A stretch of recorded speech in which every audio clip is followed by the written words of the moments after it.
భారతదేశ 80వ స్వాతంత్ర్య దినోత్సవ వేడుకలు పాత మంగళగిరిలోని శ్రీ లక్ష్మీనరసింహస్వామి ఎడ్యుకేషనల్ సొసైటీలో ఘనంగా జరిగాయి.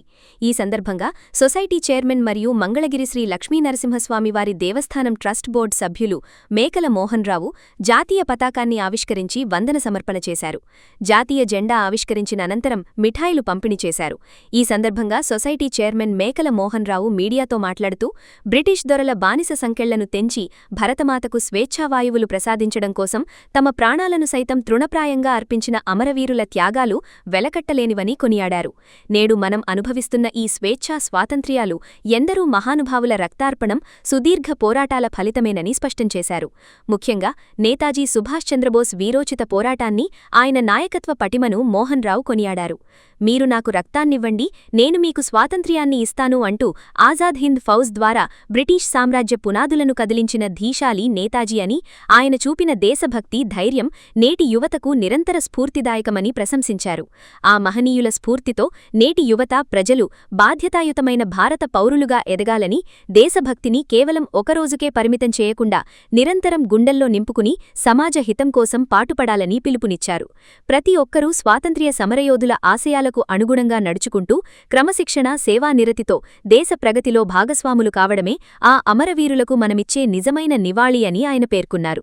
ఈ వేడుకల్లో మంగళగిరి శ్రీ లక్ష్మీనరసింహస్వామివారి దేవస్థానం ట్రస్ట్ బోర్డు సభ్యులు బల్లా ఉమామహేశ్వరరావు, రామనాథం చిన్నకోటయ్య, శివపార్వతమ్మ వృద్ధుల సేవాశ్రమం అధ్యక్షులు రామనాథం వెంకటేశ్వరరావు, ఊట్లపాల శ్రీనివాసరావు, మాజీటి సూర్యవేణు గోపాలకృష్ణ, కాటాబత్తుల రంగనాయకి, ఫణిదపు శ్రీనివాసరావు, ఎడ్లూరి కోటేశ్వరరావు తదితర ప్రముఖులు, సొసైటీ ప్రతినిధులు పాల్గొని కార్యక్రమాన్ని విజయవంతం చేశారు.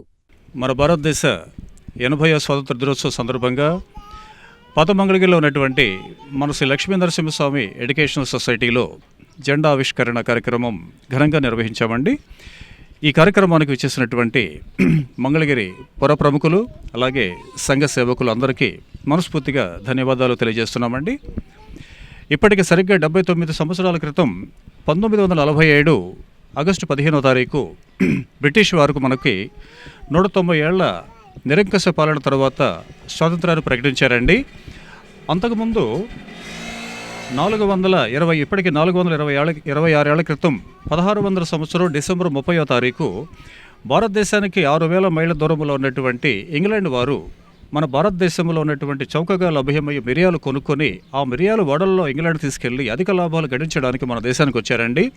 తరువాత 1757 సంవత్సరంలో జరిగినటువంటి ప్లాసీ యుద్ధంలో బెంగాల్ నవాబ్ అయినటువంటి సిరాజుద్దౌలాని ఓడించి మన భారతదేశాన్ని ఆక్రమించారండి. తరువాత 1757 నుండి 1947 వరకు, అంటే 190 ఏళ్ల పాటు మన భారతదేశాన్ని నిరంకుశంగా పరిపాలన చేయడం జరిగిందండి. ఈ క్రమంలో మన దేశాన్ని మనమే పరిపాలన చేసుకోవాలనే ఉద్దేశంతో మన దేశ నాయకులు కులము, మతము, ప్రాంతం అనేటటువంటి భేదం లేకుండా అంతా కూడా ఒక తాటిపైకి వచ్చి బ్రిటిష్ వారి మీద వ్యతిరేకంగా తిరుగుబాటు చేశారండి.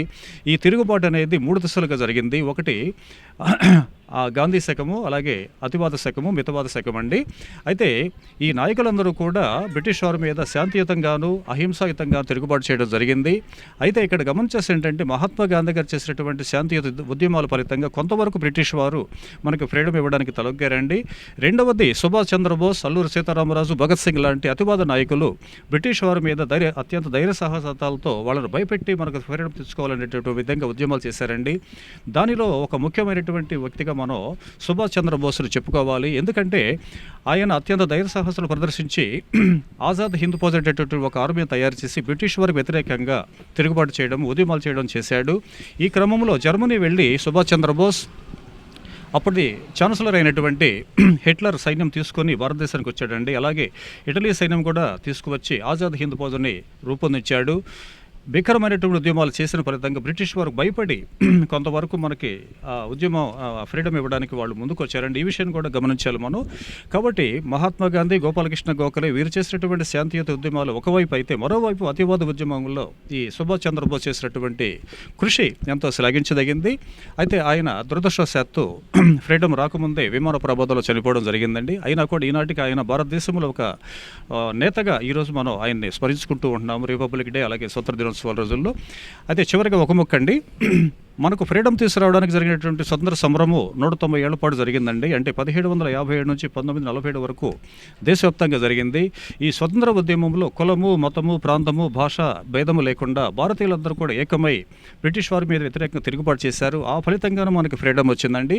కాబట్టి ఆ రోజు ఏ విధంగా అయితే మన దేశం అంతా కూడా ఏకతాటిపై ఉన్నారో కుల మతాలకు అతీతంగా ఈ రోజు కూడా ఆ విధంగా ఉంటే మన ప్రజాస్వామ్యానికి అలాగే దేశ సమగ్రతకి సార్థకత ఏర్పడుతుంది.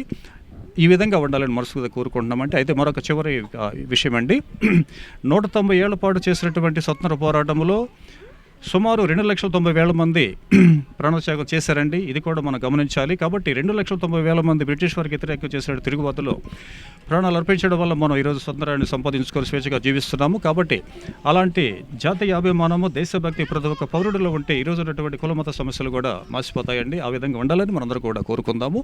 అంటే పెద్దలందరికీ మనస్ఫూర్తిగా ధన్యవాదాలు తెలియజేస్తున్నామండి. థ్యాంక్ యూ అండి. మేకల మోహన్ రావు గారు మంచి కార్యక్రమాన్ని ఏర్పాటు చేశారు. శ్రీ లక్ష్మీ నరసింహ ఎడ్యుకేషన్ సొసైటీ ద్వారా ఈ యొక్క కార్యక్రమం నిర్వహించుకోవడం నిజంగా మంగళగిరి ప్రజల అదృష్టంగా భావిస్తున్నాను. మరి ఎందరో మహానుభావులు, ఎందరో నాయకులు ఈ దేశానికి తమ ప్రాణాలని అలాగే ధనాన్ని, కష్టాన్ని ఎన్నో శ్రమలకు వచ్చి స్వాతంత్రం సముపార్జించారు. మనకందరికీ తెలుగు చరిత్ర, పాఠ్య పుస్తకాలు చదువుకున్నాం. అలాగే పెద్దలందరూ కూడా ఎంతోమంది మనకు తెలియజేస్తున్నారు. మరి మనకు స్వాతంత్రం వచ్చిన 80 సంవత్సరాల తర్వాత కూడా ప్రతి పౌరుడుగా చాలా కష్టపడుతున్నారు. మరి ఆ రోజుల్లో మొదటి ప్రధానమంత్రి జవహర్లాల్ నెహ్రూ గారు భారత ప్రజలందరూ కూడా ఎంతో సౌఖ్యంగా సంతోషంగా ఉండాలని పంచవర్ష ప్రణాళికల ద్వారా పథకాలు రచించి మరి వారు పార్లమెంట్ సాక్షిగా భారతదేశానికి వివిధ రూపాల్లో అభివృద్ధి ఫలాలు అందించడం జరిగింది.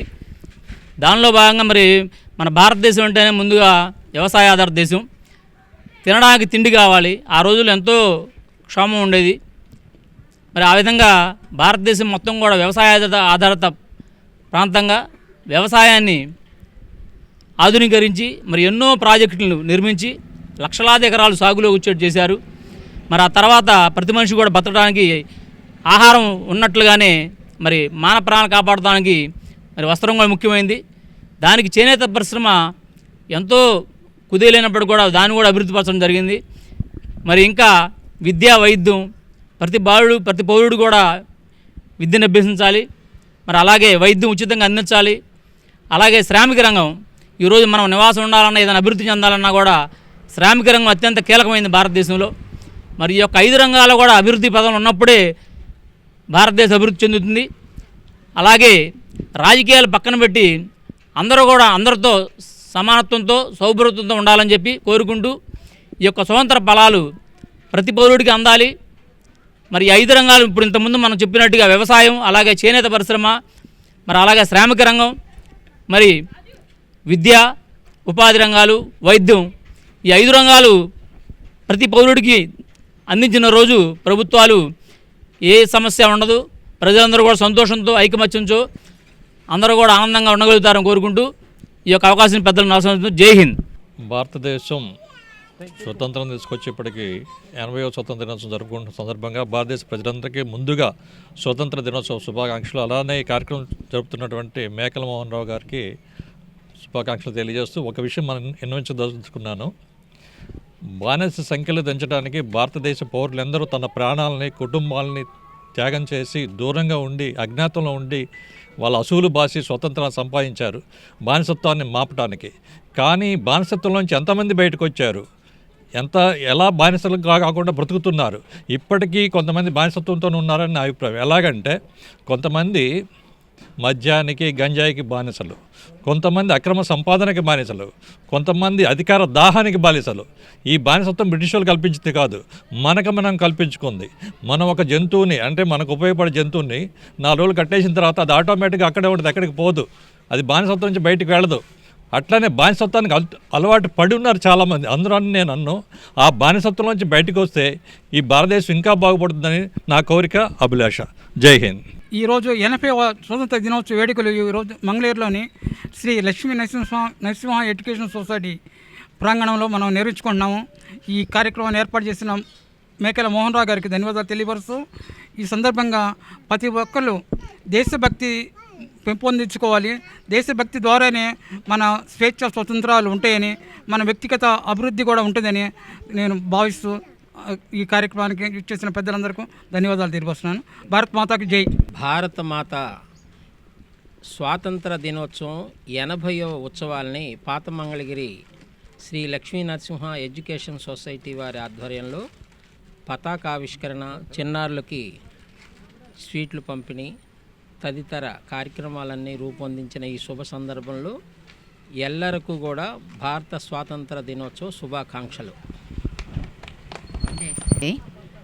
రత్నాకర దౌతపతాం హిమాలయ కిరీటినం బ్రహ్మరాజర్షి రత్నాఢ్యాం వందే భారత మాతరం సంగత్యద్వం సంవదద్వం సంవో మనాంసి జానతం. మన పెద్దలందరూ కూడా కలిసి మాట్లాడుకుంటూ కలిసి పనులు చేసుకుంటూ తమ మనసులను కూడా కలిపి అందరిని ఒకటిగా చేసి ధర్మంగా జీవించారు. కాబట్టి వారి అడుగుజాడల్లోనే మనం కూడా నడుచుకుంటూ వారు ఎలాగైతే గొప్పగా ధర్మంగా జీవిస్తూ ఉన్నారో మనం కూడా అలాగే ఉందాము. మన మనసుల్ని ఒకటిగా చేసుకుందాము. ఈ స్వాతంత్ర వేడుకలో భాగంగా ఇది ఎంతోమంది వీరుల త్యాగఫలం కాబట్టి ఆ త్యాగఫలాన్ని వృధా చేయకుండా మనందరం కూడా ధర్మంగా ఉంటూ భారత్ మాతాకి జై.